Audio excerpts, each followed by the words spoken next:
নিজের আপন পিতার দ্বারাও মেয়ে সেক্সুয়াল হ্যারাসমেন্টটা শেখানো। ওরা আমাদেরকে শেখায় এখন ভালো কোনটা মন্দ, আর আমরাও আমাদের মাথাটা কবে যে বিক্রি করে দিলাম। ওদের কাছ থেকে ভালো মন্দ শিখতে হচ্ছে, কোরআন সুন্নাহ বাদ দিয়ে ওদের কাছ থেকে ভালো মন্দ শিখতে হচ্ছে।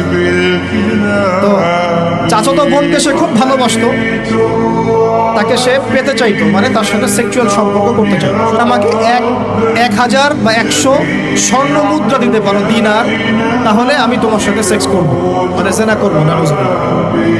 তো সেই ছেলে অনেক কষ্ট করে এই টাকাগুলো বা এই দিনারগুলো অর্জন করে, কামাই করে, দিন রাত পরিশ্রম করে, ঠিক আপনারা যেমন করছেন না।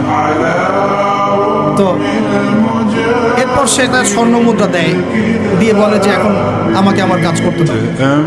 তখন সেই মেয়ে রাজি হয়। ঠিক যে মুহূর্তে তারা সেক্সুয়াল সম্পর্কটা করবে, ঠিক ওই মুহূর্তেই এই মেয়ে বলে ওঠে, হে আল্লাহর বান্দা, আল্লাহকে ভয় করো। আমি সারা জীবন আমার সতীত্বকে ধরে রেখেছি, কাউকে দেইনি। আমি কারোর সাথে এরকম অন্যায় করি নাই, আমি খারাপ মেয়ে নই, তুমি আমার ইজ্জতটা নষ্ট করো। কে বলছে কথা? ওই অবস্থা থেকে কি একটা ছেলের উঠে আসা সম্ভব? এটা কি এতটাই সহজ? এটা কিন্তু সহজ না। সত্যি কথা বলতে এই বিষয়টা কিন্তু এতটাও সহজ না। যারা অবিবাহিত তারা হয়তো বুঝতে পারবে না, বিবাহিতরা বুঝতে পারছে।